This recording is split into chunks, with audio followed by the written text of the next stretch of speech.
Supreme court نے اتر پردیش کے مدارس میں تعلیم حاصل کرنے والے لاکھوں طلباء کو راحت دی ہے۔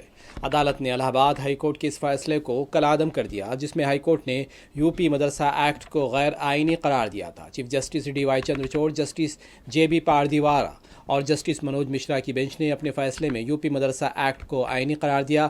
معزز بینچ نے کہا کہ الہ آباد ہائی کورٹ کا فیصلہ درست نہیں تھا۔ سپریم کورٹ کے اس فیصلے سے یو پی کے 16,000 مدارس کے 17 لاکھ طلباء کو راحت ملی ہے۔ اب عدالت کے اس فیصلے سے یو پی میں مدارس چلتے رہیں گے۔ یو پی میں مدارس کی تعداد 23,500 بتائی گئی اور ان میں 16,500 مدارس مسلمہ ہیں اور اس کے علاوہ 8,000 مدارس غیر مسلمہ ہیں۔ ایسے میں 560 مسلمہ مدارس ہیں جنہیں حکومت کی امداد فراہم ہوتی ہے۔ واضح ہے کہ سپریم کورٹ نے 22 اکتوبر کو اپنا فیصلہ محفوظ کیا تھا۔ اتر پردیش کی اسمبلی نے 2004 میں ملائم سنگھ یادو کے دور میں یہ قانون پاس کیا تھا، لیکن جاریہ سال 22 مارچ کو الہ آباد ہائی کورٹ نے مدارس بورڈ ایکٹ کو غیر قانونی قرار دیا، اسے منسوخ کر دیا تھا۔ اس سلسلے میں عدالت میں درخواستیں داخل کی گئی تھیں۔